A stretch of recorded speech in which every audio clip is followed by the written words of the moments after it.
며느리가 제 인생과도 같던 10년 묵은 간장을 하수구에 부어버리더군요. 단순히 서운한 고부 갈등의 문제가 아니었습니다. 제 모든 것을 부정당한 그날, 저는 눈물 대신 조용히 칼을 갈기 시작했습니다. 한평생을 바친 어머니의 존엄을 되찾는 이야기 끝까지 지켜봐 주세요. 내 하루는 언제나 장독대에서 시작돼요. 서울 한복판, 저 높은 빌딩들이 하늘을 찌를 듯 솟아있는 이 도시에 아직도 이런 곳이 있나 싶을 만큼 우리 집은 낡고 조용한 한옥이죠. 특히 이 마당의 장독대는 내 평생의 역사고 내 삶의 전부라고 할 수 있어요. 동이 트기 전, 아직 도시가 잠에서 덜 깬 그 푸르스름한 시간에 마당으로 나가면 밤새 이슬을 맞은 수십 개의 항아리들이 묵직하게 나를 맞아줘요. 사람들은 나더러 왜 이렇게 힘든 일을 사서 하냐고 묻곤 해요. 마트 가면 싸고 편한 장들이 얼마나 많냐면서요. 틀린 말은 아니죠. 하지만 나한테 이 장들은 그냥 음식이 아니에요. 40년 넘게 매일 아침 마른 행주로 항아리 하나하나를 닦아주며 말을 걸었어요. 햇볕 좋은 날엔 뚜껑을 열어 바람을 쐬어주고 비 오는 날엔 빗물이 들어갈까 덮어주며 내 자식처럼 돌봤죠. 항아리 속에서 장이 익어가는 건 그냥 시간이 흐른다고 되는 게 아니거든요. 햇빛과 바람, 그리고 기다리는 사람의 정성이 더해져야 비로소 깊은 맛이 우러나오는 거예요. 이건 세상 이치와도 같아서 빨리빨리 변해가는 저 바깥 세상에서는 절대 배울 수 없는 지혜 같은 거죠. 그래서 나는 이 고요한 아침의 평화를 사랑했어요. 내 손길에 반질반질 윤이 나는 항아리들을 보고 있으면 내 인생도 저렇게 묵묵히 하지만 단단하게 잘 익어가고 있구나 하는 생각에 마음이 든든해지곤 했죠. 적어도 아들 내외가 들어와 살기 전까지는요. 저녁이 되면 그 평화는 어김없이 깨졌어요. 아들 민준이와 며느리 하윤이가 퇴근하고 현관문을 열고 들어서는 순간부터 우리 집의 공기는 무겁게 가라앉았죠. 민준이는 회사 일에 지쳐서인지 늘 피곤에 절어 있었어요. 내 눈치를 한번 보고 아내인 하윤이 눈치를 한번 보고 그저 이 불편한 상황을 어떻게든 피하고 싶어 하는 게 얼굴에 다 보였죠. 어미로서 마음이 아팠지만 오죽 힘들면 저럴까 싶어 아무 말도 할 수 없었어요. 문제는 언제나 며느리 하윤이었어요. 강남에서 잘 나가는 퓨전 레스토랑을 운영하는 아이인데 그 자부심이 어찌나 대단한지 몰라요. 하윤이에게 우리 집은 그저 촌스럽고 불편한 옛날 집일 뿐이었죠. 특히 내가 평생을 바친 이 장들을 아주 벌레 보듯 했어요. 하루는 거실 소파에 앉아 새로 나온 잡지를 넘겨보던 하윤이가 코를 킁킁거리며 나에게 쏘아붙이더군요. 어머니, 손님들이 저희 집에 장냄새 밴다고 컴플레인해요. 온몸에 명품을 휘감고 앉아서 하는 말이 고작 그거였어요. 내 아들이 벌어다 준 돈으로 차린 레스토랑은 아니고 자기가 잘나서 성공한 거라고 입버릇처럼 말하는 아이였죠. 그 아이에게 내 장들은 그저 자기의 고급스러운 이미지에 흠집을 내는 냄새나는 골칫덩이일 뿐이었어요. 한 번은 최신형 스마트폰으로 레스토랑 홍보 영상을 보면서 나를 흘끗 쳐다보며 비꼬더군요. 어머니는 이런 거 모르시죠? 요즘엔 이렇게 해야 사람들이 찾아와요. 그 작은 화면 속 세상이 전부인 양구는 아이를 보며 나는 그저 속으로만 생각했어요. 얘야, 사람이 사람을 찾아오게 하는 건 그런 번쩍이는 게 전부가 아니란다. 하지만 그런 말을 해봤자 구식 잔소리로밖에 더 듣겠어요? 그 아이와 나 사이에는 이미 너무나 깊은 강이 흐르고 있었어요. 그 강은 하윤이가 레스토랑에 유명 음식 평론가가 오기로 한 날 더욱 넓고 깊어졌어요. 그날따라 하윤이는 아침부터 극도로 예민해져서 집안을 들쑤시고 다녔죠. 작은 먼지 하나에도 소리를 지르고 자기 마음에 안 드는 건 모조리 치워버리려고 했어요. 그러다 친구와 통화하는 소리를 우연히 듣게 됐어요. 어휴, 말도 마. 우리 레스토랑 이미지는 미니멀하고 세련된 걸로 밀고 있는데 집에만 오면 이 퀴퀴한 냄새 때문에 미치겠어. 시어머니의 촌스러움 때문에 내 이미지가 깎인다니까. 내 촌스러움 때문에 자기 이미지가 깎인다.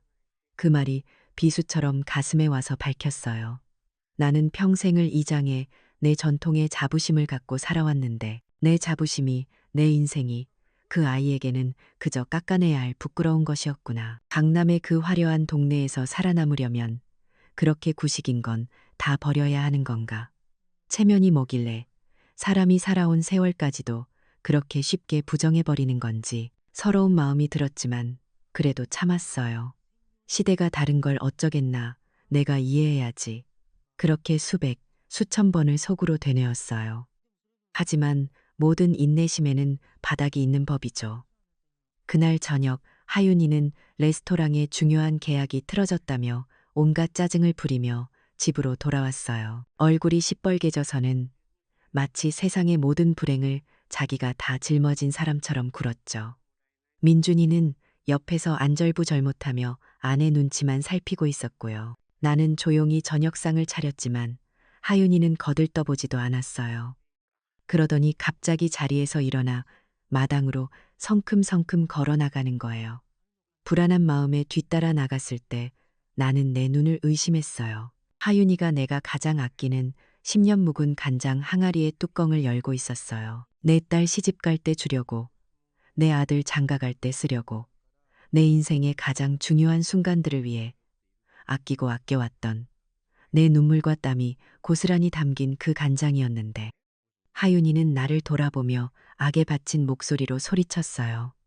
이딴 것 때문에 내 인생을 망칠 순 없어. 그러고는 항아리를 그대로 들어올려 시커먼 간장을 하수구에 모조리 쏟아버렸어요. 쏴 하는 소리와 함께 내 10년의 세월이, 내 자부심이, 내 모든 것이 시커먼 거품이 되어 하수구 속으로 사라져버렸어요. 나는 소리치지 않았어요. 눈물도 흘리지 않았죠. 그저 그 광경을 텅 빈 눈으로 바라보고만 있었어요.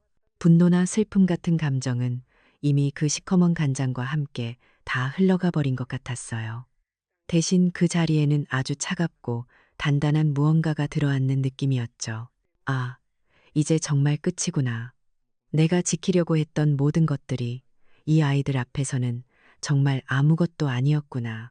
더 이상 기대할 것도 미련을 가질 것도 없다는 것을 나는 그 순간 깨달았어요. 나는 아무 말 없이 돌아서서 방으로 들어왔어요. 내 침묵이 앞으로 불어닥칠 폭풍의 시작이라는 것을. 그 아이들은 아마 까맣게 몰랐을 거예요. 그렇게 내 10년이 하수구로 흘러 들어간 지 일주일쯤 지났을까요? 이상하게 가슴이 자꾸만 답답하고 숨이 차더군요. 나이 들면 다들 겪는 일이겠거니 했는데 동네 병원에 가니 큰 병원으로 가보라고 소견서를 써줬어요. 정밀 검사를 받고 의사 선생님 앞에 앉았을 때 나는 생각보다 담담하게 결과를 들었어요. 심장에 큰 문제가 생겨서 빠른 시일 내에 수술을 해야 한다는 거였죠. 당장 생명이 위험한 건 아니지만 더 미루면 안 된다고요. 수술비가 만만치 않을 거라는 말도 덧붙이더군요. 요즘 세상에 아픈 것도 돈 없으면 죄가 되는 세상이잖아요. 평생 자식들한테 손 안 벌리고 살았는데 막상 내 목숨이 걸린 일이 닥치니 마음이 복잡했어요. 집으로 돌아오는 내내 나는 멍하니 버스 창밖만 바라봤어요. 이 일을 아이들에게 어떻게 이야기해야 할까? 아니, 이야기해야 하긴 하는 걸까? 방으로 돌아와 문을 잠그고 나는 며느리가 늘 구식이라고 비웃던 내 낡은 스마트폰을 꺼내 들었어요. 몇 번의 터치 끝에 들어간 은행의 화면에는 보통 사람들은 평생 구경도 못할 만큼의 숫자들이 찍혀 있었죠. 20년간 장미원을 운영하고 틈틈이 주식에 투자하며 불려온 내 피와 땀의 결과물이었어요. 이 돈이면 당장 국내 최고의 병원에서 최고의 의사에게 수술을 받고도 남았죠. 하지만 나는 차마 이체 버튼을 누를 수가 없었어요. 마당에서 처참하게 쏟아져 버린 내 간장 항아리의 모습이 눈앞에 어른거렸거든요. 내가 평생을 바쳐 이룬 이 모든 것들, 내가 없으면 과연 누구의 것이 될까?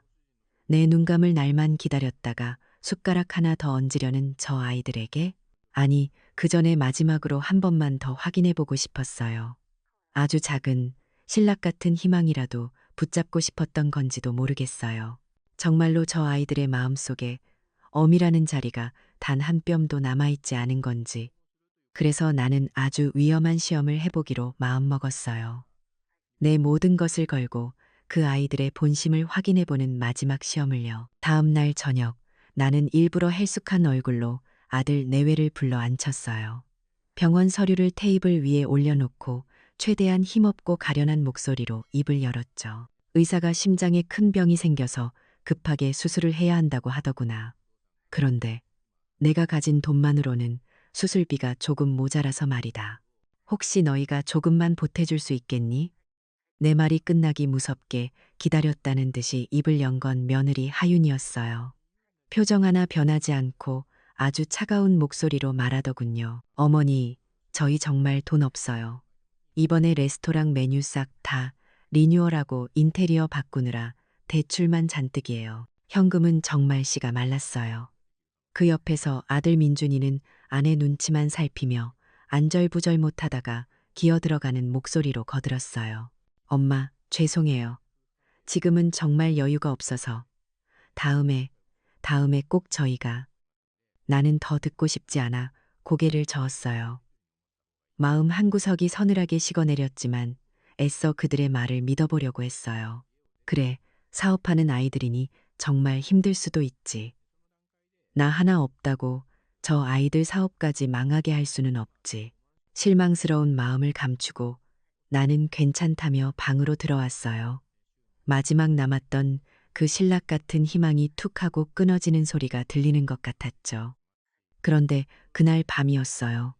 물을 마시러 잠시 거실로 나갔을 때 하윤이가 안방에서 친구와 신나게 통화하는 소리가 문틈으로 새어나왔어요.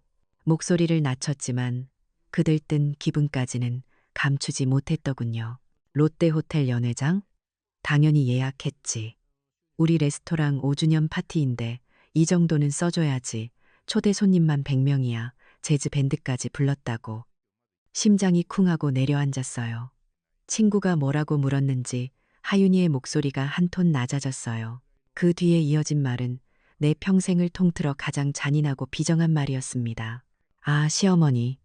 뭐, 의사가 급하다곤 하는데 몇 달 미룬다고 죽기야 하겠어. 그깟 일로 내 인생에 한 번뿐일지도 모르는 파티를 망칠 순 없지. 걱정 마. 그깟 일 몇 달 미룬다고 죽기야 하겠어. 내 목숨이 그 아이에게는 화려한 파티를 위해 얼마든지 뒤로 미룰 수 있는 그깟 일에 불과했던 거예요. 온몸의 피가 차갑게 식는 것 같았어요. 슬픔이나 분노를 넘어서 인간에 대한 깊은 환멸이 느껴졌죠. 내가 평생을 바쳐 키운 아들의 아내가 나를 그렇게 생각하고 있었구나. 그리고 내 아들은 그 옆에서 아무 말도 못하고 있었겠지. 나는 조용히 내 방으로 돌아와 문을 잠갔어요. 더 이상 눈물도 나오지 않았죠. 지난 수십 년간 아이들을 위해 희생하고 헌신했던 내 젊은 날들이 주마등처럼 스쳐 지나갔어요. 그 모든 세월이, 그 모든 사랑이 이렇게 처참하게 부정당하는구나. 이제 정말 모든 것이 끝났다는 것을 깨달았어요. 나는 다시 스마트폰을 꺼내 은행 앱을 열었어요. 화면 가득 찍힌 그 비현실적인 숫자들을 나는 아무런 감정 없이 바라봤어요. 이 숫자들은 이제 더 이상 내 노후를 위한 보험이나 자식들에게 물려줄 유산이 아니었어요. 그것은 나를 지킬 유일한 무기이자 그들에게 내 존엄성의 무게를 알려줄 심판의 도구가 될 터였죠. 내 눈물과 함께 차갑게 굳어버린 결심이 화면의 푸른빛에 서늘하게 빛나고 있었어요. 며칠 동안 집안은 이상할 정도로 평온했어요. 하윤이는 내 앞에서 살갑게 굴었고 민준이도 퇴근하면 내 방에 들러 안부를 묻곤 했죠. 마치 아무 일도 없었다는 듯이, 아니 오히려 예전보다 더 다정한 아들 내외의 모습에 나는 속으로 쓴웃음을 지었어요. 저 가면 뒤에 어떤 칼을 숨기고 있는지 나는 이미 알아버렸으니까요. 그들의 친절은 끈적끈적한 꿀처럼 느껴졌고 그 달콤함 뒤에는 독이 숨어 있다는 걸 예감했죠. 내 예감은 틀리지 않았어요. 그 주 주말이었나 하윤이와 민준이가 서류 뭉치 하나를 들고 내 방으로 들어왔어요. 하윤이는 전에 없이 환한 미소를 지으며 내 옆에 살갑게 앉더군요. 그 아이의 얼굴을 보며 생각했어요. 사람은 어쩌면 저렇게까지 달라질 수 있을까. 며칠 전만 해도 내 목숨을 그까딜 취급하던 아이가 지금은 세상에 둘도 없는 효부라도 된 것처럼 연기하고 있었으니까요. 하윤이는 서류를 내 앞에 펼쳐놓으며 아주 부드러운 목소리로 말했어요. 어머니, 저희가 여기저기 알아봤는데요. 나라에서 어르신들 편안하게 사시라고 생활비를 지원해주는 좋은 제도가 있더라고요. 기초연금 신청서인데 여기에 도장만 찍으시면 이제 힘들게 일 안 하셔도 매달 꼬박꼬박 용돈이 나온대요. 저희가 어머니 힘들게 일하시는 거 마음 아파서 그래요. 어머니 힘들게 일하시는 거 마음 아파서. 그 말이 어찌나 가증스럽게 들리던지. 내 인생이 담긴 장 항아리를 하수구에 쏟아부을 때는 언제고 이제 와서 내 노고가 마음 아프다는 걸까요? 나는 속으로 차갑게 비웃었지만 겉으로는 아무것도 모르는 순진한 늙은이처럼 행동했어요. 일부러 어려운 법률 용어가 가득한 서류들을 뒤적이며 혼란스러운 표정을 지었죠. 하윤이는 기다렸다는 듯이 서류들을 손가락으로 짚어가며 설명하기 시작했어요. 하지만 그 설명은 나를 이해시키기 위한 것이 아니라 오히려 더 혼란스럽게 만들기 위한 연극에 가까웠어요. 어려운 단어들을 대충 얼버무리며 그저 좋은 것이라는 말만 반복했죠. 나는 일부러 눈을 침침한 척 가늘게 뜨고 힘없이 말했어요. 아이고, 글씨가 작아서 잘 안 보이는구나. 너희들이 알아서 다 해준다니. 내가 뭘 알겠니. 내 어수룩한 모습에 하윤이와 민준이의 얼굴에 잠깐 스쳐 지나가는 안도감과 만족감을 나는 놓치지 않았어요. 그들은 속으로 쾌재를 부르고 있었겠죠. 역시 늙고 무식해서 아무것도 모르는군. 그럼 저희가 잠시 나갔다 올 테니 어머니 천천히 보시고 여기 도장만 찍어주세요. 그 말을 남기고 아이들이 방을 나서는 순간 나는 숨을 죽였어요. 문이 닫히는 소리가 들리고 나서야 나는 주머니에 넣어두었던 돋보기를 꺼내 들었어요. 심장이 미친 듯이 뛰었죠. 아니길 바랐지만 동시에 알아야만 했어요. 저들이 나에게 준비한 진짜 운명이 무엇인지. 돋보기를 통해 본 서류의 맨 위 가장 굵은 글씨는 내 마지막 남은 희망을 산산조각 냈습니다. 거기에는 기초연금 신청서가 아닌 부동산 증여 계약서라는 6글자가 선명하게 박혀 있었어요. 그 밑으로는 내가 살고 있는 이 한옥의 주소와 명의를 아들 박민준에게 무상으로 증여한다는 내용이 빼곡하게 적혀 있었죠. 온몸에 피가 빠져나가는 기분이었어요. 아, 이 아이들은 단순히 내 수술비를 외면한 게 아니었구나. 내 목숨을 하찮게 여긴 것을 넘어서 이제는 내 마지막 남은 숨통마저 끊어버리려고 하는구나. 내가 평생을 살아온 이 집, 내 인생의 모든 역사가 담긴 이 공간마저 빼앗으려 했던 거예요. 효도를 가장한 약탈. 이보다 더 잔인한 배신이 또 있을까요? 그 순간 끔찍한 공포가 나를 덮쳤어요.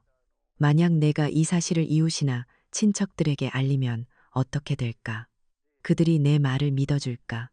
아마 아닐 거예요. 분명 민준이와 하윤이는 이미 동네방네 소문을 내고 다녔을 테니까요. 어머니가 요즘 기억력이 오락가락하신다. 자꾸 이상한 말씀을 하신다면서요. 자식들이 퍼뜨릴 치매라는 무서운 낙인은 나를 그저 말을 믿을 수 없는 노망난 늙은이로 만들어버릴 가장 강력하고 손쉬운 무기였죠. 나는 가족뿐만 아니라 내가 수십 년간 뿌리내리고 살아온 이 공동체로부터도 완벽하게 고립될 수 있다는 사실을 깨달았어요. 아무도 내 편이 되어주지 않는 세상에 홀로 남겨진다는 것. 그건 죽음보다 더한 공포였어요. 그날 밤 나는 잠들지 못하고 텅 빈 마당의 장독들을 하염없이 바라봤어요. 저 차갑고 단단한 항아리들처럼 내 마음도 이제는 어떤 감정도 느끼지 못할 만큼 굳어버린 것 같았어요. 슬픔, 분노, 배신감. 그 모든 감정들이 뒤엉켜 하나의 거대한 절망이 되었죠. 내 인생 전부가 담긴 이 공간마저 빼앗기게 생긴 이 마당에서 나는 더 이상 물러설 곳이 없음을 깨달았어요. 벼랑 끝에 선 기분이었죠. 하지만 이상하게도 모든 것을 잃을 수 있다는 그 극한의 위기감 속에서 내 안에 무언가가 깨어나는 것이 느껴졌어요. 슬픔과 분노가 모두 타버리고 남은 잿더미 속에서 아주 차갑고 단단한 불씨 하나가 피어나는 것 같았죠. 내 눈빛은 더 이상 슬픔에 젖어 있지 않았어요. 그래, 어디까지 하나 보자. 너희들이 얼마나 더 잔인해질 수 있는지, 그리고 내가 얼마나 더 강해질 수 있는지 끝까지 한번 해보자. 그것은 포기가 아닌 처절한 반격의 시작을 알리는 내 안의 다짐이었어요. 그날 밤 나는 내 방에서 뜬 눈으로 밤을 새웠어요. 손에 들린 그 얇은 종이 몇 장이 어찌나 무거운지 마치 내 인생의 모든 무게가 거기에 쏠린 것 같았죠. 자식들이 내민 부동산 증여 계약서. 그 6글자는 내 심장에 밝힌 대목과도 같았어요. 이제 나는 더 이상 어미가 아니었어요. 그저 저들의 탐욕을 채우기 위한 마지막 남은 먹잇감일 뿐이었죠. 절망이 목까지 차올라 숨을 쉴 수가 없었어요. 하지만 사람이 정말 벼랑 끝에 몰리면 초인적인 힘이 나온다고 하던가요. 더 이상 흘릴 눈물도 내쉴 한숨도 남아있지 않게 되자 이상하게도 머리가 차갑게 식기 시작했어요. 이대로 당할 수만은 없다는 아주 작지만 단단한 불씨가 마음 한구석에서 피어올랐죠. 나는 자리에서 일어나 방 한쪽 구석에 수십 년간 자리만 차지하고 있던 낡은 오동나무 상자를 향해 걸어갔어요. 자식들은 그 안에 그저 낡은 옷가지나 들어있으려니 했겠지만 그 상자 안에는 내 진짜 인생이 잠들어 있었어요. 묵직한 뚜껑을 열자 오래된 나무 냄새와 함께 내 지난 세월의 기록들이 모습을 드러냈어요. 맨 위에는 빛이 바랜 장미원 벼와윤이라고 쓰인 사업자 등록증이 있었죠. 그 밑으로는 서울의 이름만 대면 알만한 미쉐린 3스타 레스토랑들과 맺은 독점 공급 계약서들, 그리고 수십억 원대의 가치를 지닌 주식 계좌와 부동산 등기 서류들이 겹겹이 쌓여 있었어요. 지난 20년간 세상은 나를 그저 북촌의 낡은 한옥에서 장이나 담그는 평범한 박순이 할머니로 알고 있었지만 내 진짜 이름은 대한민국 최고급 전통장 브랜드를 이끄는 숨겨진 장인 장미원이었던 거예요. 모든 것은 남편이 세상을 떠나고 어린 민준이를 홀로 키워야 했던 그 막막한 시절로부터 시작됐어요. 먹고 살기 위해 시작한 장 담그기가 내 손맛을 알아주는 사람들 사이에서 입소문을 타기 시작했죠. 나는 단순히 장을 만들어 파는데 그치지 않았어요. 장맛은 곧 시간의 맛이라는 철학으로 최고의 콩과 천일염만을 고집하며 수년을 묵힌 명품장을 만들어냈죠. 그렇게 장미원은 아는 사람만 아는 최고급 식자재의 대명사가 되었어요. 나는 그렇게 번 돈을 허투루 쓰지 않았어요. 아이들 학비 대고 남은 돈은 20년 전부터 삼성전자 같은 우량주에 꾸준히 묻어두었고 땅값이 오르기 전 강남의 작은 상가도 하나 사두었죠. 그 지혜와 인내가 지금의 나를 만든 거예요. 그런데 참 아이러니하죠. 내가 사두었던 그 강남의 상가 건물에서 지금 내 며느리 하윤이가 그렇게나 자랑스러워하는 레스토랑을 운영하고 있다는 사실을요. 어미된 마음으로 아들 사업에 보탬이 될까 싶어 임대료 한 푼 받지 않고 내어준 공간이었어요. 그 선의가 지금 나를 겨누는 칼이 되어 돌아올 줄은 꿈에도 몰랐죠.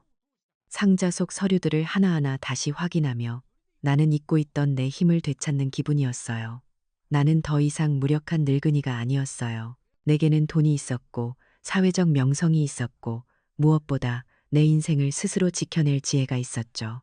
하지만 혼자서는 싸울 수 없었어요. 내게는 나를 믿어주고 저들의 위선을 법의 이름으로 심판해줄 사람이 필요했어요. 나는 먼지 쌓인 옛날 수첩을 꺼내 들었어요. 한참을 넘기다 김지훈이라는 이름 앞에서 손가락을 멈췄죠. 지훈이는 우리 동네에서 가장 가난했지만 가장 똑똑하고 예의 발랐던 학생이었어요. 부모님 없이 할머니와 단둘이 사는 아이가 안쓰러워 내가 남몰래 학비를 대주곤 했죠. 그 아이가 고맙다며 명절마다 찾아와 큰절을 올릴 때 나는 그저 네가 잘 되는 게 나를 갚는 거라고 말해주곤 했어요. 그 아이가 몇 년 전 사법고시에 합격해서 지금은 아주 유능한 변호사가 되었다는 소식을 들었죠. 떨리는 손으로 전화번호를 눌렀어요. 몇 번의 신호음 끝에 아주 늠름하고 믿음직한 목소리가 들려왔어요. 여보세요? 지훈이니? 나다. 북촌의 박순이. 내 목소리를 듣자마자 지훈이의 목소리가 반가움과 걱정으로 가득 찼어요. 어머니, 이게 얼마만이에요? 무슨 일 있으세요? 목소리가 안 좋으세요? 나는 그 따뜻한 한마디에 그만 울컥했지만 가까스로 마음을 다잡고 차분하게 모든 상황을 설명했어요. 내 이야기를 다 들은 지훈이는 한동안 말이 없다가 분노가 섞인 목소리로 말했어요. 어머니, 아무 걱정 마세요. 제가 다 알아서 하겠습니다. 일단 그 서류들 절대 도장 찍지 마시고 제가 드리는 주소로 사진부터 찍어서 보내주세요. 나는 하윤이가 비웃던 스마트폰을 들어 그 아이가 나를 속이려 했던 증여계약서를 선명하게 찍어 지훈이에게 전송했어요. 화상통화로 마주한 지훈이의 얼굴은 결연함으로 가득 차 있었죠. 더 이상 기술에 무지하고 소외된 늙은이가 아니었어요. 나는 내 권리를 찾기 위해 이 새로운 세상의 무기를 내 손에 쥐었어요. 지훈이와의 통화를 마치고 나니 마음속을 짓누르던 두려움이 눈 녹듯 사라졌어요. 대신 그 자리에는 차갑고 예리한 전략가의 마음이 들어섰죠. 나는 벽에 걸린 달력을 바라봤어요. 그리고 며칠 뒤 빨갛게 동그라미가 쳐진 날짜를 발견했죠. 하윤이의 레스토랑 5주년 파티가 열리는 날이었어요. 처음엔 그저 어미로서 아들의 성공을 축하해주고 싶어 표시해둔 날이었는데 내 입가에 아주 차가운 미소가 번졌어요. 그래, 바로 저 날이다. 너희들이 가장 빛나는 그 순간에 가장 처참하게 무너지게 해주마. 너희들이 그토록 중요하게 생각하는 그 체면이라는 것을 내가 사람들 앞에서 산산조각 내주마.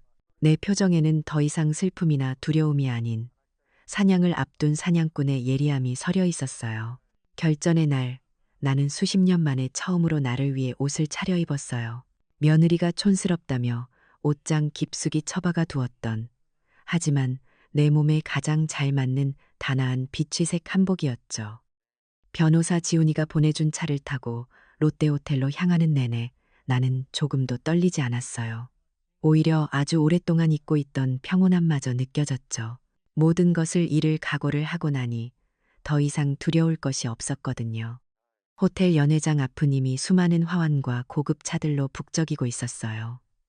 유리문 너머로 보이는 에메랄드룸 많은 화려한 샹들리에 불빛과 사람들의 웃음소리로 가득했죠. 내 아들 민준이와 며느리 하윤이는 그 중심에서 가장 밝게 빛나고 있었어요. 하윤이는 값비싼 드레스를 입고 우아하게 샴페인 잔을 들고 있었고 민준이는 그런 아내의 옆에 서서 찾아오는 손님들에게 깍듯하게 인사를 건네고 있었죠. 성공한 젊은 사업가 부부. 누가 봐도 완벽한 그림이었어요. 그들의 가장 빛나는 순간, 그들의 허영이 절정에 달한 바로 그 무대를 나는 밖에서 조용히 지켜보고 있었어요. 그때 주머니 속에서 휴대폰이 짧게 울렸어요. 발신인은 내 아들 민준이었죠. 받지 않았어요. 곧이어 문자가 왔더군요. 어머니, 내일 아침에 도장 찍는 거 잊지 마세요. 그 12글자를 보는 순간 내 마음속에 남아있던 마지막 한 조각의 연민마저 완전히 사라졌어요. 그래, 너희에게 나는 그저 내일 아침에 처리해야 할 서류일 뿐이었지. 나는 휴대폰을 가방에 넣고 함께 와준 지훈이와 프라임푸드의 최 회장님께 고개를 끄덕였어요. 이제 때가 되었다는 신호였죠. 호텔 직원이 연회장의 거대한 문을 열자 시끄럽던 장내의 모든 소음이 순간 멎는 듯했어요. 우리의 등장은 그 화려한 파티에 던져진 차가운 돌멩이와도 같았죠. 수많은 사람들의 시선이 우리에게로 향했어요. 사람들은 웬 늙은이가 이런 자리에 나타났나 하는 의아한 표정이었죠. 하윤이와 민준이의 얼굴은 당황스러움으로 굳어 있었어요. 하윤이는 이게 무슨 망신이냐는 듯 나를 향해 경멸의 눈빛을 쏘아붙였죠. 하지만 그 모든 시선과 표정은 다음 순간 경악으로 바뀌었어요. 대한민국 식품업계의 거물인 최 회장님이 하윤이와 민준이를 그대로 지나쳐 내 앞으로 다가와 90도로 허리를 깊이 숙였기 때문이에요. 장내의 모든 사람들이 숨을 죽였어요. 최 회장님은 모두가 들을 수 있는 아주 크고 우렁찬 목소리로 말했어요. 박순희 명인님, 이렇게 귀한 걸음을 해주셔서 영광입니다. 장미원의 신제품 독점 계약건으로 찾아뵈었습니다. 장미원. 그 이름이 울려 퍼지는 순간 하윤이의 얼굴이 하얗게 질려가는 것을 나는 똑똑히 보았어요. 그 아이가 자신의 레스토랑에 단 한 병이라도 들여놓는 것이 평생의 꿈이라며 노래를 부르던 바로 그 전설의 장. 자신이 매일같이 촌스럽다고 경멸하고 냄새난다고 구박했던 시어머니가 바로 그 장미원의 주인이었다는 사실을 하윤이는 도저히 믿을 수 없다는 표정이었어요. 그 아이의 눈동자가 지진이라도 난 것처럼 흔들렸죠. 사람들이 충격에서 채 벗어나기도 전에 내 옆에 서 있던 지훈이가 앞으로 나섰어요. 지훈이는 아무 말 없이 하윤이와 민준이가 서 있던 테이블 위로 두툼한 서류 두 뭉치를 올려놓았어요. 아주 차갑고 사무적인 목소리로, 하지만 연회장에 있는 모든 사람이 들을 수 있도록 또박또박 말했죠. 첫 번째 서류는 이 레스토랑이 입주한 강남구 청담동 상가 건물에 대한 건물명도 소송 최고장입니다. 건물주 박순희님께서는 임대료 미납 및 계약 위반을 사유로 30일 내에 건물을 원상 복구하여 비워주실 것을 통보하셨습니다. 건물주 박순희. 하윤이는 그 말을 듣고 휘청거리며 옆에 있던 의자를 붙잡았어요. 자신이 그토록 자랑스러워했던 성공의 기반이 사실은 자신이 그토록 무시했던 시어머니의 손아귀에 있었다는 사실을 이제야 깨달은 거겠죠. 하지만 심판은 아직 끝나지 않았어요. 지훈이는 두 번째 서류를 테이블 앞으로 밀며 말을 이었어요. 두 번째 서류는 박민준, 이하윤 씨를 상대로 한 대여금 반환 청구 소송장입니다. 과거 박순희님께서 지원하신 창업 자금 및 생활비 총 5억 원을 즉시 상환할 것을 요구하는 바입니다. 모든 증거는 계좌이체 내역으로 완벽하게 입증되어 있습니다. 그 말을 끝으로 모든 것이 무너져 내렸어요. 민준이는 그 자리에 주저앉아 어린아이처럼 엉엉 울기 시작했고, 하윤이는 핏기 하나 없는 얼굴로 멍하니 서 있기만 했죠. 그들이 쌓아 올린 화려한 성이 모래성처럼 한순간에 허물어지는 순간이었어요. 파티장은 순식간에 아수라장이 되었어요. 기자들은 미친 듯이 카메라 플래시를 터뜨렸고, 하객들은 경멸과 조롱이 섞인 눈빛으로 내 아들 내외를 쳐다보며 수군거렸죠. 하객들의 스마트폰 카메라는 그들의 몰락을 한 장면도 놓치지 않고 담아내고 있었어요. 아마 내일 아침이면 강남 레스토랑 갑질 모자의 최후 같은 자극적인 제목으로 온 세상에 퍼져나가겠죠. 그때 최 회장님이 마이크를 잡고 단상 위로 올라갔어요. 저희 프라임 푸드는 박순희 명인님과 같은 분의 장인 정신을 존중합니다. 이에 저희는 장미원과 함께 명인님의 철학을 잇는 젊은이들을 지원하는 문화재단을 설립할 계획임을 이 자리에서 발표합니다. 최 회장님의 선언은 내 개인적인 복수를 우리 전통의 가치를 되살리는 사회적인 승리로 만들어 주었어요. 나는 더 이상 그곳에 머무르지 않았어요. 무너져 내린 아들과 며느리에게는 눈길 한번 주지 않았죠. 나는 내 인생을 되찾은 사람의 당당한 걸음으로 그 허영과 거짓으로 가득 찼던 연회장을 걸어 나왔어요. 등 뒤로 들려오는 울음소리와 카메라 셔터 소리는 내 새로운 인생의 시작을 알리는 축포 소리처럼 들렸습니다. 그렇게 모든 폭풍이 지나가고 내 한옥집 마당에는 다시 평화가 찾아왔어요. 하지만 예전의 그 평화와는 조금 다른 아주 단단하고 깊은 고요함이었죠. 통쾌한 승리 뒤에 찾아온 것은 의외로 텅 빈 공허함이었어요. 평생을 미워하고 원망할 대상이 사라지고 나니 내 마음이 길을 잃은 기분이었달까요. 나는 내 돈으로 최고의 병원에서 성공적으로 심장 수술을 받았고 전보다 훨씬 건강해졌어요. 하지만 텅 비어버린 아들 내외의 방을 볼 때마다 가슴 한구석이 시큰거리는 건 어쩔 수 없었죠. 그렇게 한 달이라는 시간이 흘렀어요. 그 사이 세상은 온통 내 아들 내외의 이야기로 떠들썩했죠. 인터넷 뉴스에는 연일 페류나 재벌 2세의 몰락 같은 자극적인 기사들이 쏟아졌어요. 집과 레스토랑을 모두 잃고 빚더미에 앉은 아이들은 그야말로 쥐구멍에라도 숨고 싶은 심정이었을 거예요. 나는 일부러 그 아이들의 소식을 찾아보지 않았어요. 이미 내 손을 떠난 일이었으니까요. 그러던 어느 비 오는 날 오후였어요. 대문 밖에서 누군가 아주 오랫동안 서성이는 기척이 느껴졌죠. 조용히 대문을 열었을 때 내 눈앞에는 한 달 전과는 완전히 다른 모습의 민준이와 하윤이가 서 있었어요. 비에 흠뻑 젖은 생쥐꼴로 값비싼 옷 대신 낡고 허름한 옷을 입고 있었죠. 그토록 도도하고 꼿꼿하던 하윤이의 눈은 퉁퉁 부어 있었고, 내 아들 민준이는 고개를 푹 숙인 채 내 눈을 마주치지도 못했어요. 그들은 내 앞에 힘없이 무릎을 꿇었어요.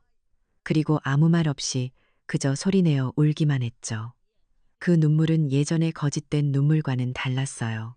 모든 것을 잃고 세상의 가장 낮은 곳까지 떨어져 본 후에야 흘리는 진심이 담긴 후회의 눈물이었죠. 한참을 울던 민준이가 겨우 입을 열었어요. 어머니, 저희가 정말 잘못했습니다. 죽을 죄를 지었습니다. 제발 용서해 주세요. 옆에서 하윤이도 흐느끼며 이마가 땅에 닿도록 머리를 조아렸어요. 나는 그들을 쉽게 용서하지 않았어요. 용서라는 말은 너무 쉽고 가벼웠죠. 그들이 저지른 잘못의 무게에 비하면요. 나는 아무 말 없이 돌아서서 마당의 장독들을 가리켰어요. 비를 맞아 더욱 검고 묵직하게 빛나는 항아리들을, 그리고 아주 차갑고 조용한 목소리로 말했죠. 너희들의 유일한 기회는 저기 있다. 아이들은 내 말의 의미를 이해하지 못하고 고개를 들었어요. 나는 말을 이었죠. 내일부터 여기서 일해라. 저 항아리들을 닫고 콩을 고르고 메주를 쑤는 것부터 다시 배워. 다른 인부들과 똑같이 최저시급으로 쳐주마. 너희들이 내게 진 빚 5억 원을 모두 갚고 내 마음에 드는 장을 내들 손으로 직접 만들었을 때, 그때 다시 이야기하자. 그건 용서가 아니었어요. 스스로의 잘못을 자신의 땀으로 씻어낼 수 있는, 내가 그들에게 줄 수 있는 마지막 기회였죠. 한편 내 삶에는 새로운 변화가 찾아오고 있었어요.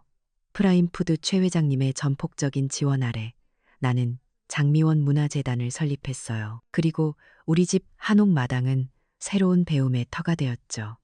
나는 지역 주민들과 전통에 목마른 젊은이들을 대상으로 전통 장담극이 교실을 열었어요. 처음에는 서먹해하던 젊은이들과 어르신들이 함께 콩을 삶고 메주를 빚으며 자연스럽게 서로에게 스며드는 모습을 보는 것은 내게 큰 기쁨이었죠. 나는 더 이상 외롭고 고립된 늙은이가 아니었어요. 내 지혜를 나누고 세대를 잇는 다리가 되어주는 이 공동체에 존경받는 어른이 되어가고 있었죠. 그렇게 또 몇 달이 흘렀어요. 굳은 일의 손마디는 굵어지고 얼굴은 햇볕에 검게 그을렸지만 민준이와 하윤이는 묵묵히 내 마당에서 일을 했어요. 서툴고 어설펐지만 그들의 눈에는 예전에는 볼 수 없었던 진심이 담겨 있었죠.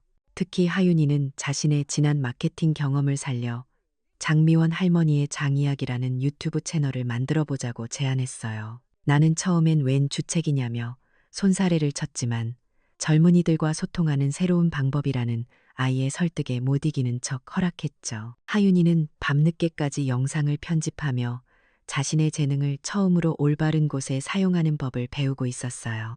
어느 늦가을 햇살 좋은 오후였어요. 나는 툇마루에 앉아 마당에서 서투른 솜씨로 메주를 빚고 있는 민준이와 하윤이의 뒷모습을 가만히 바라봤어요. 여전히 그들을 완전히 용서한 것은 아니었어요. 상처가 너무 깊었으니까요. 하지만 저렇게 땀 흘리는 모습을 보고 있으니 아주 희미하게나마 마음 한구석이 따뜻해져 오는 것이 느껴졌어요. 그들의 변화는 이제 막 시작되었을 뿐이고 우리가 다시 진짜 가족이 되기까지는 아주 길고 긴 시간이 필요할 거예요. 하지만 괜찮아요. 좋은 장이 읽기까지 오랜 기다림이 필요하듯 좋은 관계 또한 그런 것이겠죠. 나는 그저 묵묵히 내 마당의 저 장독들처럼 그들을 지켜보며 기다려줄 생각이에요. 이제야 진짜 가족을 만들어가는 법을 배우게 된 것 같았어요. 결국 진정한 가족이란 피로 맺어지는 것이 아니라 서로의 시간과 노력을 존중하는 마음으로 만들어가는 거였어요. 겉모습의 화려함은 한순간에 무너지지만 땀으로 쌓아 올린 가치는 결코 배신하지 않으니까요. 진정한 용서는 복수보다 더 큰 용기가 필요하다는 것을 그녀는 이제야 깨달았죠.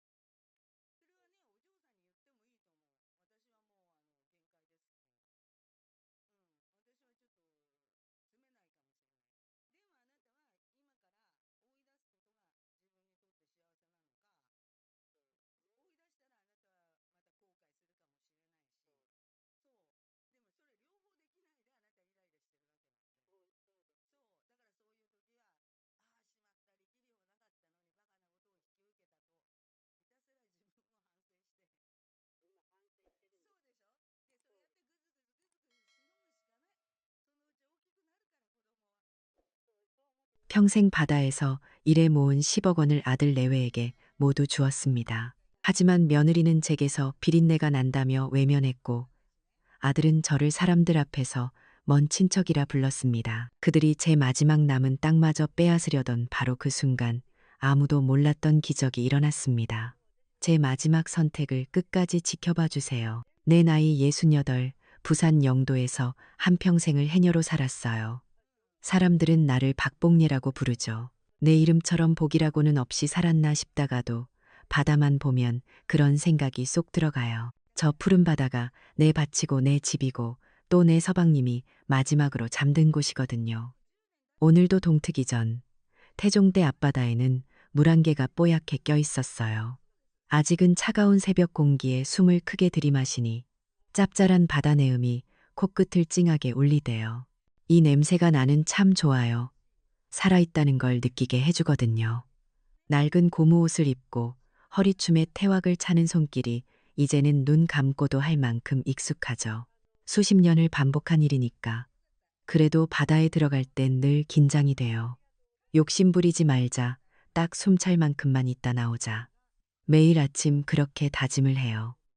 풍덩 소리와 함께 몸을 던지면 세상의 모든 소음이 사라지고 오직 내 숨소리랑 물 흐르는 소리만 남아요. 그 고요함이 참 좋아요. 바닷속 세상은 육지랑은 또 달라요. 미역이 너울너울 춤을 추고 성게랑 전복이 바위에 딱 붙어서 자기 좀 데려가라고 손짓하는 것 같기도 하고 그렇게 한참을 물질하다 보면 시간 가는 줄도 몰라요. 물 밖으로 나오면 영도 해녀문화촌 우리 동료들이 왁자지껄하게 나를 맞아줘요. 복례야, 오늘 물 줬나? 아이고, 숨 참느라 욕봤다. 서로 고된 걸 아니까 말 한마디에도 정이 뚝뚝 묻어나죠. 우리는 불턱에 둘러앉아 뜨거운 커피 한 잔을 나누며 그날 잡은 해산물 이야기도 하고 자식들 자랑도 하고 세상 돌아가는 이야기도 해요. 이 시간이 나에겐 바다만큼이나 소중한 시간이에요. 혼자가 아니라는 걸 느끼게 해주니까. 물질이 끝나면 나는 곧장 자갈치 시장으로 가요. 내 좌판은 작지만 단골들은 귀신같이 내 물건을 알아보고 찾아와요. 이모, 오늘 전복 실한 거 있어? 할매, 성게 좀 주이소. 내 손은 평생을 바닷물에 담그고 살아 거칠고 못생겼지만 해산물을 보는 눈만큼은 누구보다 정확하다고 자부해요. 딱 보면 이게 자연산인지 양식인지 언제 잡은 건지 금방 알 수 있거든요. 단골들도 그걸 아니까 나를 믿고 사가는 거죠. 사람 사는 게 다 그런 거 아니겠어요?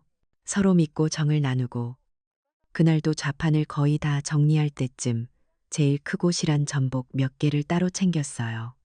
서울 사는 우리 아들 도연이 내외한테 보내줄 거였죠. 우리 아들 이 엄마가 어떻게 키웠는데 남편 일찍 여의고 정말 이악 물고 물질해서 대학까지 보냈어요. 떡하니 대기업에 취직해서 예쁜 며느리까지 얻었으니 그것만으로도 나는 내 인생이 헛되지 않았다고 생각해요. 손주 얼굴이라도 한번 볼까 싶어서 스마트폰을 꺼내 영상 통화를 걸었어요. 요즘 것들은 참 신기해요. 이렇게 멀리서도 얼굴을 볼 수 있으니. 근데 화면에 아들 얼굴이 뜨자마자 어머니, 저 지금 회의 중이에요. 하더니 뚝 끊어버리는 거 있죠. 바쁜가 보다 하면서도 마음 한구석이 서운한 건 어쩔 수 없었어요. 화면에 남은 내 얼굴을 보니 머리카락에선 아직 바닷물이 뚝뚝 떨어지고 얼굴엔 소금기가 하얗게 서려 있더라고요. 아들이 바빠서 그런 걸 거야. 애써 그렇게 생각하며 전복을 더 정성껏 포장했어요. 주말이 되고 아들 내외가 정말 오랜만에 영도 집으로 왔어요. 나는 며칠 전부터 집안 구석구석을 쓸고 닦고 아들이 좋아하는 음식들로 냉장고를 가득 채워놨죠. 아이고, 내 새끼들 오느라 고생했다. 버선발로 뛰어나가 아들 손을 잡는데 뒤에 서 있던 며느리 지민이가 코를 킁킁거리며 미간을 찌푸리더라고요. 어머니, 집에서 무슨 냄새 안 나요? 비린내 같은 거요. 그 한마디에 내 심장이 쿵 내려앉는 것 같았어요. 이건 내 평생의 냄새고 내 삶의 냄새인데 나는 아무렇지 않은 척 웃으며 말했어요. 아가, 그건 비린내가 아니고 바다 냄새다. 오늘 너희 온다고 내가 싱싱한 걸로 좀 사다 놨거든. 하지만 지민이는 질색하는 표정으로 손사래를 쳤어요. 어머니, 죄송한데 서울 사람들은 이런 거 잘 안 먹어요. 비려서요. 내가 며칠 동안 정성껏 준비한 음식들, 아침 일찍 시장에 가서 사온 해산물들이 한순간에 부끄러운 것이 되어버렸어요. 아들 도현이는 며느리 눈치만 보다가 한술 더 떴죠. 어머니, 이 집도 너무 낡았어요. 다음에 제 친구들 한번 내려오면 창피해서 어떡해요? 좀 어떻게 안 돼요? 창피하다니. 이 집이 어떤 집인데. 남편이랑 단둘이 벽돌 한 장 한 장 쌓아 올린 우리 집, 도연이가 태어나고 자란 이 집이 이제는 아들에게 창피한 공간이 되어버렸구나. 나는 아무 말도 할 수 없었어요. 목구멍에 뜨거운 것이 턱 걸린 것 같았죠. 상처받은 마음을 숨기고 애써 웃으며 말했어요. 내 새끼들 먹일 건데 좋은 걸로만 골랐지. 많이 먹어라. 하지만 그날 저녁 아들 내외는 내가 차린 밥상에 거의 손도 대지 않았어요. 자기들끼리 서울 이야기, 회사 이야기만 하다가 피곤하다며 일찍 방으로 들어가 버렸죠. 다음 날 그들이 떠나고 난 뒤 텅 빈 집에는 유난히 바다 냄새가 더 진하게 배어 있는 것 같았어요. 아들 내외가 앉았던 자리, 그들이 남기고 간 침묵 속에 가만히 앉아 있었죠. 평생을 자랑스럽게 생각했던 내 삶이, 내 바다가, 내 집이 아들에게는 그저 감추고 싶은 비린내 나는 촌스러움일 뿐이었나 봐요. 그때 처음으로 그런 생각이 들었어요. 어쩌면 내 삶이, 내 존재가 아들의 앞길에 짐이 될 수도 있겠구나. 그 생각은 차가운 바닷물보다 더 시리고 아프게 내 마음에 스며들기 시작했어요.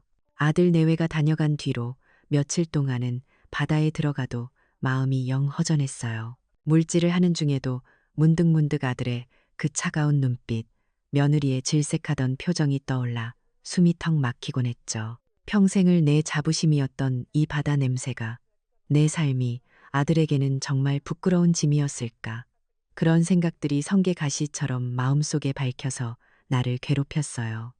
이웃 해녀들이 복내야 네 얼굴이와 일이 반쪽이 됐노 하고 걱정했지만 차마 자식 흉을 볼 수는 없어 몸이 좀 안 좋아서 그렇다고 둘러댈 뿐이었죠. 그러던 어느 날 오후였어요. 그날따라 파도가 높아 일찍 물질을 마치고 돌아와 젖은 몸을 녹이고 있는데 아들한테서 전화가 걸려왔어요. 며칠 만에 걸려온 전화에 서운했던 마음도 눈 녹듯 사라지고 반가운 마음에 얼른 전화를 받았죠. 그런데 아들 목소리가 평소와는 다르게 잔뜩 흥분해 있고 다급했어요. 우리 아들 말이 서울 강남에 있는 최고급 아파트 청약에 떡하니 당첨이 됐다는 거예요. 대한민국에서 제일 좋은 동네, 제일 좋은 아파트라면서요. 그런데 계약금이 일주일 안에 10억 원이 필요하다는 거였어요. 10억. 내가 평생을 물질에서 모은 돈, 남편 목숨값인 보험금까지 합쳐서 꽁꽁 묶어둔 내전 재산이었죠. 아들은 숨도 안 쉬고 말을 이어갔어요. 어머니, 이게 우리 가문이 강남에 입성할 마지막 기회예요. 손주, 우리 민준이 이 할머니 손주를 최고의 환경에서 키워야 하지 않겠어요? 학군도 최고고 주변에 사는 사람들도 다들 훌륭한 사람들이래요. 이건 그냥 집을 사는 게 아니라 민준이의 미래를 사는 거라고 그렇게 나를 설득하더라고요. 손주 이야기에는 내 마음이 약해진다는 걸 우리 아들은 너무나 잘 알고 있었던 거죠. 전화기 너머로 아들의 목소리를 듣는데 머릿속이 하얘졌어요. 10억 원이라는 돈의 무게보다 우리 가문이 강남에 입성한다는 그 말이 더 무겁게 나를 짓눌렀어요. 그러면 지금 내가 살고 있는 이 영도의 바닷가 집은 우리 가문의 일부가 아니었던가. 아들의 말 속에는 은연중에 이곳을 벗어나야만 진짜 성공이라는 생각이 깔려 있었어요. 지난번 그들이 내게 줬던 상처가 다시금 쓰라리게 떠올랐죠. 평생을 모은 돈을 한순간에 내어준다는 게 불안했어요. 단순히 돈이 아까워서가 아니었어요. 그 돈이 사라지고 나면 나에게는 무엇이 남을까? 아들 내외가 나를 정말로 가족으로 생각하고 있는 걸까? 그런 근본적인 두려움이 밀려왔어요. 나는 떨리는 목소리로 도연아, 그 돈은 엄마가 평생을 하고 말을 꺼냈지만 아들은 내 말을 뚝 자르며 어머니, 저 못 믿으세요? 다 어머니 노후도 생각해서 이러는 거예요. 강남 아파트 값이 얼마나 오르는지 아세요?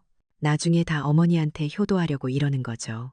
하고 오히려 서운하다는 듯 말하더라고요. 그날 밤 나는 한숨도 잘 수가 없었어요. 창밖으로 들려오는 파도 소리가 꼭 내 울음소리 같았죠. 돈을 주자니 내 인생이 통째로 뽑혀 나가는 것 같고 안 주자니 아들의 미래를, 손주의 미래를 내가 막는 것 같아 죄인이 되는 기분이었어요. 뜬 눈으로 밤을 새우다 새벽녘에 자리에서 일어나 서랍 깊숙한 곳에서 낡은 편지지 한 장을 꺼냈어요.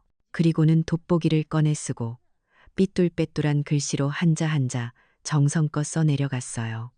효도 계약서라고 제목을 붙였죠. 내용은 별거 없었어요. 아들 도현은 어머니 박복례를 평생 공경하고 아프실 때나 외로우실 때나 늘 곁을 지키며 부양할 것을 약속합니다. 이게 전부였어요. 다음 날 아들 내외가 KTX 첫 차를 타고 부산으로 내려왔어요. 그들의 얼굴에는 초조함과 기대감이 뒤섞여 있었죠. 내가 밤새 쓴 계약서를 내밀자 며느리 지민이의 얼굴에 스쳐가는 비웃음을 나는 똑똑히 봤어요. 어머니, 요즘 세상에 누가 이런 걸 써요? 꼭 저희를 못 믿는다는 것처럼. 하고 말끝을 흐리는데 그 말투에는 가시가 돋쳐 있었어요. 아들 도연이는 한술 더 떠서 상처받은 표정을 지으며 말했죠. 어머니, 정말 실망이에요. 아들을 이렇게까지 못 믿으세요? 그들의 반응에 나는 할 말을 잃었어요. 나는 단지 아들의 마음을, 최소한의 약속을 받고 싶었을 뿐인데 내 진심이 이렇게까지 왜곡되고 조롱당할 줄은 몰랐어요. 내 가치관, 내가 믿어온 신뢰와 약속이라는 것이 이 아이들 앞에서는 그저 낡고 촌스러운 구시대의 유물이 되어버린 기분이었죠. 결국 아들은 어머니 소원이라니 해드릴게요 하면서 보란듯이 계약서에 제 이름을 휘갈겨 썼어요. 며느리도 마지못해 그 옆에 이름을 적었죠. 그리고는 곧바로 스마트폰을 내밀며 모바일 뱅킹으로 돈을 이체해달라고 재촉했어요. 나는 익숙지 않은 작은 화면 위에서 손가락을 몇 번이나 헛짚으며 힘겹게 숫자를 눌렀어요. 일 다음에 붙는 0이 왜 이리도 많은지 내 손이 덜덜 떨렸죠. 그 시간 동안 아들 내외는 내 뒤에 서서 초조하게 내 손만 쳐다보고 있었어요. 그들의 숨소리가 내 등 뒤에 와서 꽂히는 것 같았죠. 마침내 이체 확인 버튼을 누르자 띵하는 소리와 함께 내 평생이 아들 통장으로 빠져나갔어요.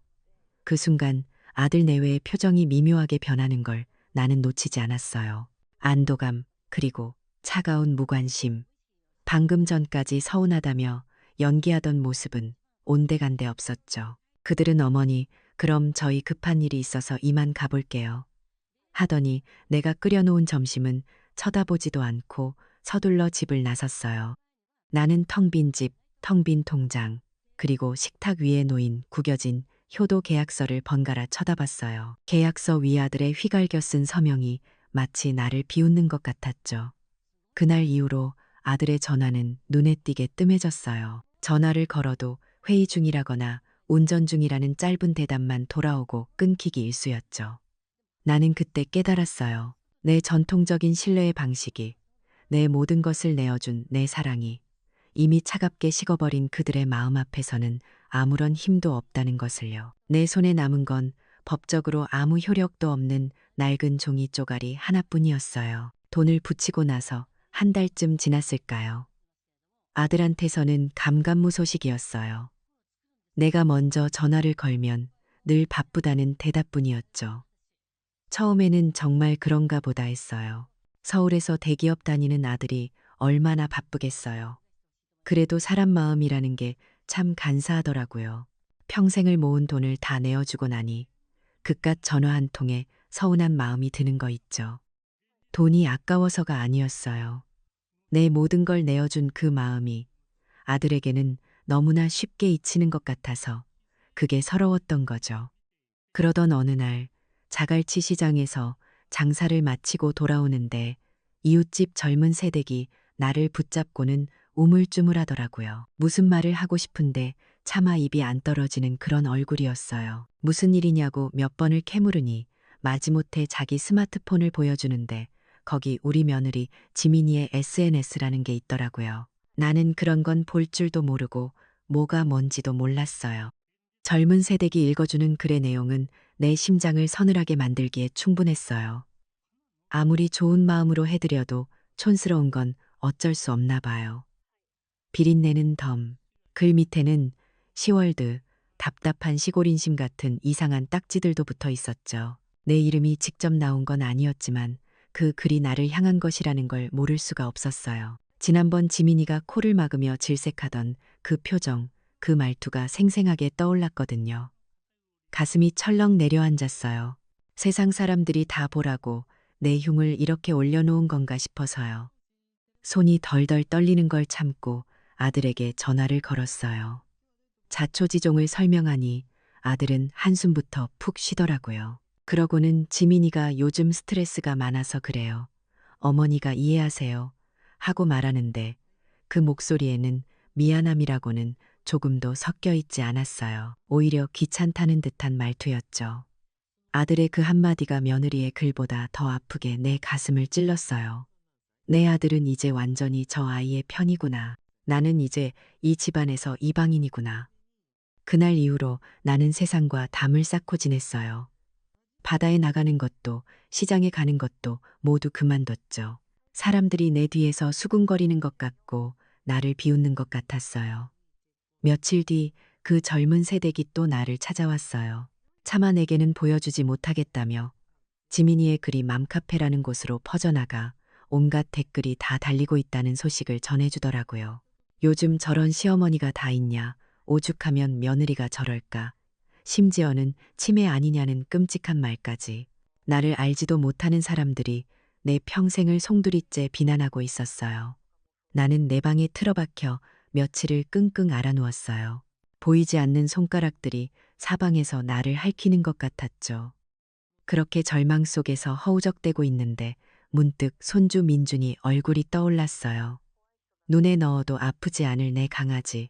이 아이 얼굴이라도 한번 보면 이 지옥 같은 시간을 견뎌낼 힘이 생길 것 같았어요. 나는 자리에서 벌떡 일어나 냉동실에 얼려두었던 가장 좋은 성게알을 꺼내 미역국을 끓이기 시작했어요. 민준이가 제일 좋아하는 음식이었거든요. 이 미역국 한 그릇에 내 모든 사랑을 담아 전해주고 싶었어요. 이건 너희들이 말하는 비린내가 아니라 할머니의 사랑이라고 말해주고 싶었죠. 보온병에 뜨거운 미역국을 담아들고 무작정 서울로 가는 기차에 몸을 실었어요. 아들 집에 도착했을 때 문을 열어준 아들 내외의 표정은 당황 그 자체였어요. 어머니, 연락도 없이 여기까지 어쩐 일이세요? 저희 오늘 중요한 모임이 있는데. 그들의 목소리는 조금의 반가움도 없이 차갑기만 했죠. 내가 들고 온 미역국 통을 보더니 며느리는 이런 건 이제 배달시키면 다 돼요라며 부엌 구석에 밀어놓더라고요. 그들은 나를 모임에 데려가긴 했지만 차를 타고 가는 내내 신신당부를 했어요. 말수를 줄이시고 다른 사람들이 물어도 그냥 부산에서 왔다고만 하세요. 직업 같은 건 절대 얘기하지 마시고요. 나는 그저 고개만 끄덕일 뿐이었어요. 내 삶 전체를 부정당하는 기분이었지만 손주를 볼모로 잡힌 죄인처럼 아무 말도 할 수 없었죠.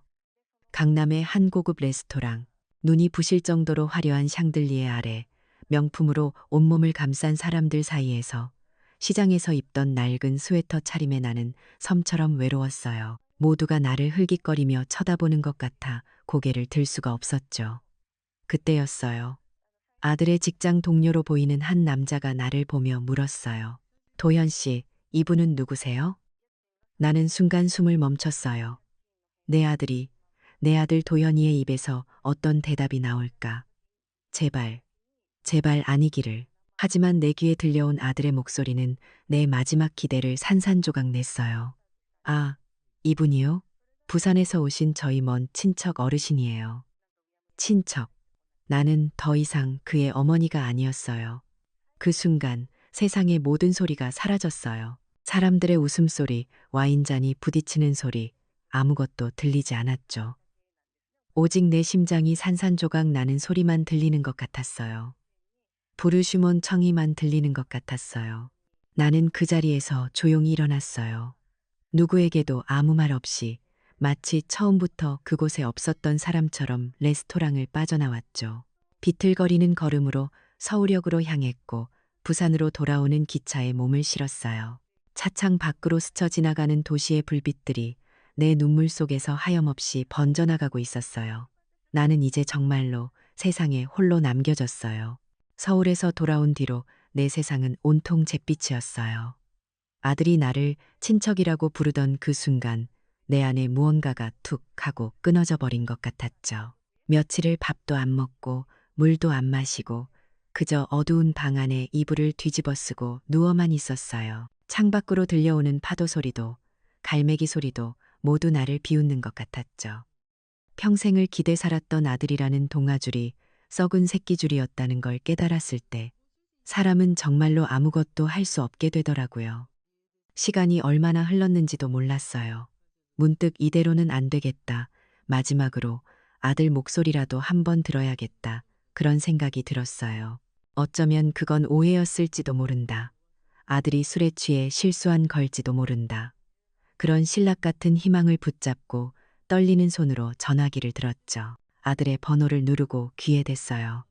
그런데 익숙한 연결음 대신 차갑고 기계적인 목소리가 흘러나왔어요. 고객님께서 전화를 받을 수 없어. 처음에는 잘못 걸었나 싶어 몇 번을 다시 걸어봤지만 대답은 똑같았어요. 나중에 이웃집 젊은이에게 물어보고 나서야 그게 내 번호를 차단했다는 뜻이라는 걸 알게 됐죠. 그 순간 내 안에 남아있던 마지막 희망의 불씨마저 꺼져버렸어요. 아, 정말로 끝이구나. 나는 이제 저 아이에게 없는 사람이구나. 더 이상 눈물도 나지 않았어요. 나는 홀린 사람처럼 집 밖으로 나섰어요. 발길이 닿는 대로 걷다 보니 어느새 영도 해녀문화촌의 불턱에 와 있더라고요. 평생을 동료들과 함께 웃고 울었던 그곳에 털썩 주저앉아 텅 빈 바다를 보며 소리 없이 울었어요. 얼마나 지났을까 등 뒤에서 따뜻한 온기가 느껴졌어요. 동료 해녀들이 나를 발견하고는 아무 말 없이 내 등을 쓸어주고 있었죠. 복례야, 다 안다. 우리가 네 자식이다. 힘내라. 그 투박하지만 진심 어린 위로에 나는 아이처럼 목 놓아 울었어요. 그렇게 한참을 울고 나니 마음속에 단단하게 박혀 있던 응어리가 조금은 녹아내리는 것 같았어요. 그때였어요. 낯선 젊은 남자 하나가 조심스럽게 우리에게 다가왔어요. 이름은 민준이라고 했죠. 자신을 다큐멘터리 감독이라고 소개한 그 청년은 사라져가는 해녀 문화를 기록하고 싶다며 한참을 우리 주변을 맴돌았다고 했어요. 그러고는 나를 보며 제 유튜브 다큐 시리즈의 주인공이 되어달라고 부탁하는 거 아니겠어요? 제목은 부산의 마지막 인어라고요. 처음에는 말도 안 되는 소리라고 손사래를 치며 거절했어요. 아들에게도 버림받으니 늙고 초라한 인생에 뭘 찍을 게 있다고. 내 삶은 이제 끝났다고 생각했으니까요. 하지만 동료 해녀들이 오히려 더 적극적으로 나섰어요. 복례야, 이건 네 혼자만의 이야기가 아니다. 우리 모두의 이야기다. 세상 사람들이 우리 해녀들이 어떻게 사는지 좀 알아야 안 되겠나. 그들의 성화에 그리고 무엇보다 민준이라는 청년의 진심 어린 눈빛에 나는 마지못해 고개를 끄덕였어요. 촬영이 시작되자 놀라운 일들이 벌어졌어요. 해녀 협동조합에서는 촬영에 필요한 모든 것을 지원해 주었고 자갈치 시장의 상인들은 너도 나도 인터뷰에 응하며 내 이야기를 해주었죠. 모두가 내 편이 되어 주었어요. 어느 날 촬영하는 모습을 지켜보던 이웃집 법률사무소 총각은 어머니, 나중에 혹시라도 법적으로 억울한 일 생기시면 꼭 저한테 오세요. 제가 다 도와드릴게요라며 자기 명함을 쥐어주기도 했어요. 나는 내가 혼자가 아니라는 걸, 나를 지지해주는 좋은 이웃들이 이렇게나 많다는 걸 새삼 깨닫게 되었죠. 며칠 뒤 민준이가 노트북을 들고 나를 찾아왔어요. 다큐 1편이 완성됐다면서요. 나는 생전 처음 보는 유튜브라는 화면 속에서 물질하는 내 모습을 멍하니 바라봤어요. 어색하고 부끄러웠죠. 그런데 민준이가 화면 아래에 달린 글들을 읽어주기 시작했어요. 할머니 정말 멋있으세요. 우리 할머니 생각나서 눈물이 났어요. 저희가 응원할게요. 나를 알지도 못하는 수많은 사람들이 내 삶을 응원하고 위로해주고 있었어요. 나는 난생 처음 겪는 그 따뜻함에 그만 눈물을 쏟고 말았죠. 민준이는 내게 스마트폰으로 그 댓글들을 직접 확인하고 좋아요라는 하트 모양을 누르는 법을 가르쳐 주었어요. 서툰 손으로 하트를 하나 누를 때마다 내 마음속에도 따뜻한 불씨가 하나씩 피어나는 것 같았어요. 더 이상 SNS는 나를 공격하는 무서운 공간이 아니었어요. 나를 지지하는 사람들과 연결되는 새로운 세상이었죠. 그리고 진짜 기적은 두 번째 영상이 올라가고 나서 일어났어요. 그 영상에는 내가 자갈치 시장에서 자연산 전복과 양식 전복을 한눈에 구별해내는 장면이 담겨 있었거든요. 나는 평생 해온 일이라 별 대단할 것도 없다고 생각했는데 사람들의 반응은 폭발적이었어요. 이건 생활의 달인 수준을 넘었다. 진정한 장인의 눈썰미다라며 난리가 난 거죠. 그 영상을 본 민준이와 이웃들이 흥분해서 나를 찾아왔어요. 어머니, 이건 그냥 썩히면 안 되는 능력이에요. 어머니의 이름을 걸고 브랜드를 만들어야 해요. 그들의 눈은 확신에 차 있었어요. 나는 어안이 벙벙했죠. 아들에게 촌스럽다고, 비린내 난다고 구박받던 내 능력이 사실은 세상이 인정해주는 귀한 자산이었던 거예요. 그날 밤 우리는 둘러앉아 내 이름을 건 무언가를 만들어 볼 구체적인 계획을 세우기 시작했어요. 절망의 잿더미 속에서 아주 작은 희망의 불씨가 타오르기 시작하고 있었어요. 유튜브 다큐멘터리 덕분에 내 인생은 생각지도 못한 방향으로 흘러가기 시작했어요. 나를 응원해주는 사람들이 생기고 잊고 살았던 내 능력의 가치를 깨닫게 되면서 절망의 잿더미 속에서 나 자신을 조금씩 되찾아가고 있었죠. 그러는 동안에도 마음 한구석에는 늘 손주 민준이가 자리 잡고 있었어요. 곧 아이의 첫돌이였거든요. 당연히 나를 부르겠지. 할미가 꼭 가야지. 그렇게 손꼽아 기다리고 있었어요. 그런데 돌잔치 당일이 되도록 아들에게서는 아무런 연락이 없었어요. 내가 먼저 전화를 걸 용기는 나지 않았죠. 혹시라도 또다시 상처받을까봐 두려웠거든요. 그렇게 하루 종일 전화기만 붙들고 애를 태우다. 저녁 늦게서야 문자 메시지 하나가 띵하고 도착했어요. 아들이 보낸 거였죠. 어머니, 죄송해요. 정신이 없어서 깜빡했어요. 돌잔치는 잘 끝났어요. 그 짧은 문장을 읽는 순간 내 안에 남아있던 마지막 미련과 기대가 산산조각 났어요. 깜빡했다니, 제 아들의 어미를, 제 아들의 할미를 잊었다니, 이건 실수가 아니었어요. 너는 더 이상 우리 가족이 아니라는 차갑고 잔인한 마지막 통보였죠. 눈물이 쏟아질 것 같았지만 나는 이를 악물고 참았어요. 더 이상 저 아이들 때문에 울고 싶지 않았거든요. 공교롭게도 그날은 민준이와 이웃들의 도움을 받아 준비한 박복래의 해물 정찬 팝업 레스토랑이 열리는 날이었어요. 손주 돌잔치에 가는 대신 나는 내 이름을 건 첫 번째 도전을 하기로 마음먹었죠. 가슴에선 피눈물이 흘렀지만 나는 그 슬픔을 오기로 바꾸어 온 힘을 다해 음식을 만들었어요. 내 유튜브를 보고 전국 각지에서 찾아온 손님들로 작은 가게는 발 디딜 틈이 없었죠. 영상보다 실물이 훨씬 고우세요. 어머니, 힘내세요. 하는 손님들의 따뜻한 격려 속에서 나는 얼어붙었던 마음이 조금씩 녹는 것을 느꼈어요. 한창 바쁜 와중에 양복을 쫙 빼입은 신사 한 분이 나를 찾았어요. 서울에서 제일 큰 5성급 호텔의 총주방장이라고 자신을 소개하더라고요. 내 음식을 맛보더니 이런 신선함과 깊은 맛은 처음이라며 극찬을 아끼지 않았어요. 그러고는 그 자리에서 우리 호텔의 해산물 독점 감정 및 공급 계약을 맺고 싶다는 꿈 같은 제안을 하는 거 아니겠어요? 나는 내 귀를 의심했어요. 손주에게조차 버림받은 바로 그날, 세상은 오히려 내 가치를 알아봐주고 있었던 거죠. 나는 떨리는 손으로 계약서에 서명했어요. 내 힘으로, 내 능력으로 경제적 독립을 이루는 첫 발을 내딛는 순간이었죠. 며칠 뒤 거짓말처럼 아들 내외가 영도로 나를 찾아왔어요. 내 성공 소식을 인터넷 기사로 접했나 봐요. 언제 그랬냐는 듯 가짜 미소를 지으며 어머니, 정말 대단하세요. 저희가 얼마나 자랑스러웠는지 몰라요. 하고 호들갑을 떨었죠. 그들의 뻔뻔한 연극에 속이 메스꺼렸지만 나는 아무렇지 않은 척 그들을 맞이했어요. 그들은 기다렸다는 듯이 두꺼운 서류 뭉치를 꺼내 놓았어요.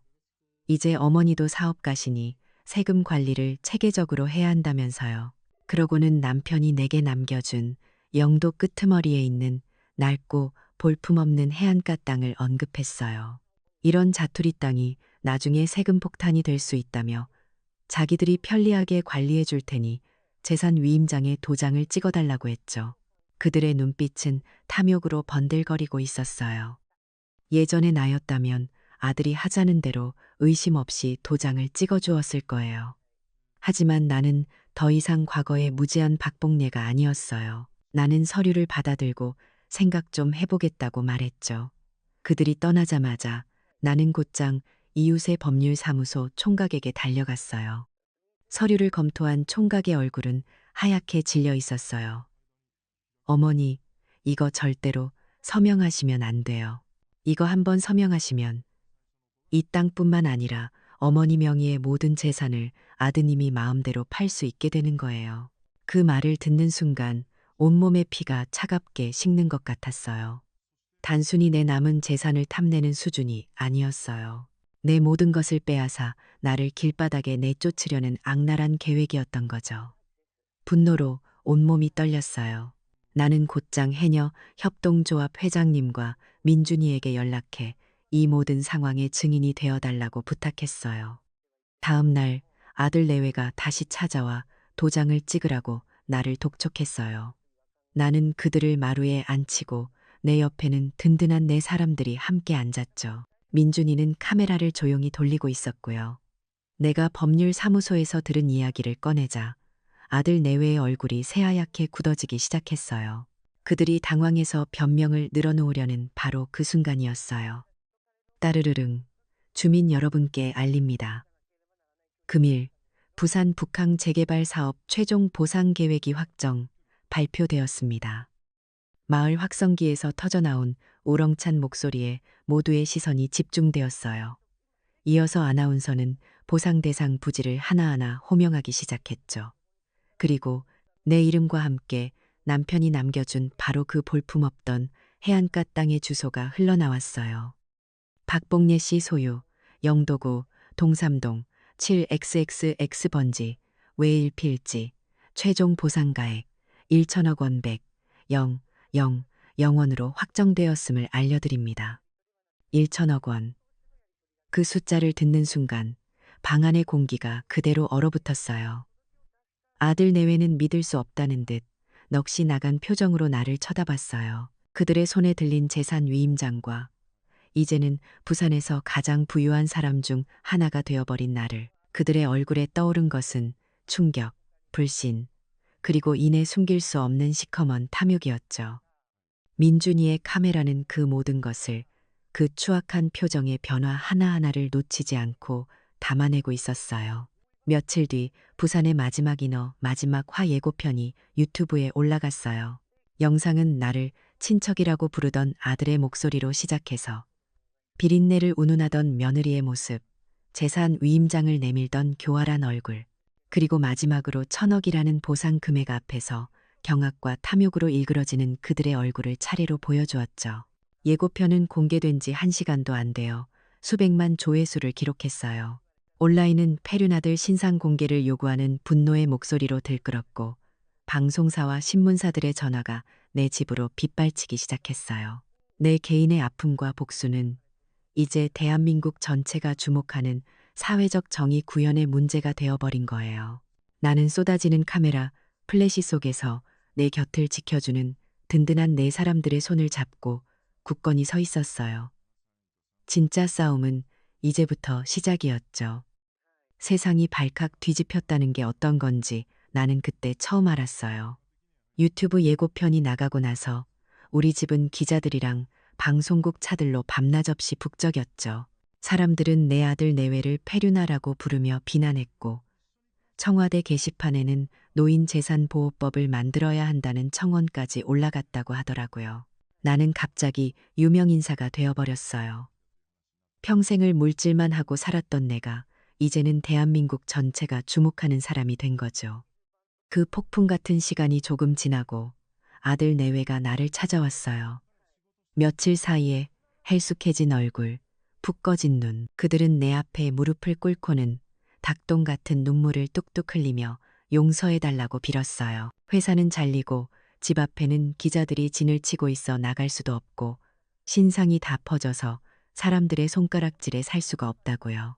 그들의 눈물은 진심이었을까요? 아니면 그저 위기를 모면하기 위한 연기였을까요? 나는 그저 말없이 그들을 내려다볼 뿐이었어요. 내 마음속에도 복수심이 왜 없었겠어요. 법적으로 할 수 있는 모든 걸 해서 저 아이들을 사회에서 완전히 매장시켜버리고 싶은 마음도 있었죠. 하지만 무릎 꿇고 있는 아들의 얼굴을 보니 갓난아기 때 내 젖을 빨던 그 모습이 겹쳐 보이더라고요. 미움과 연민이 뒤섞여 마음이 복잡했어요. 나는 그들을 일으켜 세웠어요. 그리고 조용히 말했죠. 나는 너희를 용서하지 않을 거다. 하지만 법으로 벌을 주지도 않으마. 대신 나는 그들에게 제안을 하나 했어요. 너희가 그렇게 탐냈던 그 돈으로 나는 너희가 그토록 부끄러워했던 이 어미의 바다를 지킬 것이다. 너희는 평생 그 모습을 지켜보며 너희의 잘못이 무엇이었는지, 진정한 가치가 어디에 있는지 스스로 깨우쳐라. 나는 그들에게 살던 강남 아파트를 팔아 빚을 갚고 남은 돈으로 작은 전셋집을 얻으라고 했어요. 그리고 내 돈은 단 한 푼도 주지 않았죠. 대신 딱 굶어 죽지 않을 만큼의 최소한의 생활비만 매달 붙여주기로 했어요. 스스로의 힘으로 일어서고 진정한 자립과 반성의 시간을 갖게 하는 것, 그것이 내가 내릴 수 있는 최선의 벌이자 마지막 기회라고 생각했어요. 파괴적인 복수보다 더 무서운 건 평생을 자신의 잘못을 되돌아보며 살아가게 하는 교육일 테니까요. 그 후 나는 내 인생의 새로운 장을 열었어요. 보상금 1,000억 원으로 영도 해녀 유산재단을 설립했죠. 평생을 거친 바다와 싸우며 늙고 병든 동료 해녀들이 편안하게 노후를 보낼 수 있는 요양시설을 짓고 사라져가는 해녀 문화를 젊은 세대에게 가르치는 전문 교육센터를 건립하는 것이 재단의 목표였어요. 나는 재단의 이사장이 되어 내 남은 인생을 평생 나를 키워준 바다와 동료들을 위해 바치기로 결심했어요. 재단 개소식 날 수많은 기자들과 사람들의 축하 속에서 나는 마이크 앞에 섰어요. 떨렸지만 하고 싶은 말이 있었거든요. 바다는 우리에게 모든 것을 아낌없이 내어줍니다. 하지만 욕심을 부리는 자에게는 모든 것을 가차없이 앗아가기도 합니다. 저는 가족도 마찬가지라고 생각합니다. 존중 없는 관계는 언제든 무너져 내리는 사상 누각과 같습니다. 내 연설에 많은 사람들이 고개를 끄덕이며 박수를 쳐주었어요. 몇 년의 시간이 흘렀어요. 영도 해녀학교는 벌써 일기 졸업생들을 배출했죠. 젊고 활기찬 후배 해녀들이 힘찬 순비 소리를 내며 영도 앞바다로 뛰어드는 모습을 볼 때면 나는 가슴 벅찬 희열을 느껴요. 민준이가 운영하는 유튜브 채널 부산의 마지막 인어는 이제 어머니의 바다라는 이름으로 우리 재단과 해녀 공동체의 삶을 꾸준히 기록하며 세상과 소통하는 중요한 창구가 되어주었죠. 어느 맑은 날이었어요. 해녀 학교 졸업생들의 첫 물질을 흐뭇하게 지켜보고 있는데 저 멀리 방파제 끝에서 한 남자가 어린아이의 손을 잡고 이쪽을 바라보고 있더라고요. 평범한 회사원 차림의 내 아들 도연이었어요.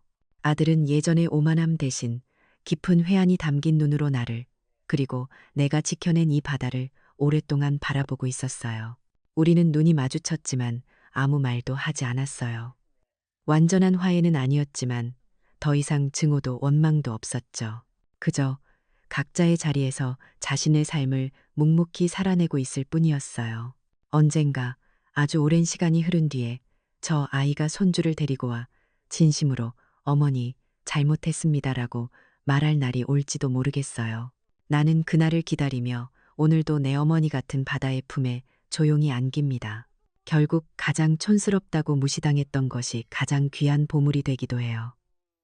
진정한 가치는 겉모습이 아닌 그 안에 담긴 시간과 지혜에 달려 있으니까요. 이 이야기는 진정한 승리가 파괴적인 복수가 아닌 자신의 가치를 증명하고 더 큰 것을 지켜내는 지혜에서 온다는 걸 보여주는 것 같아요.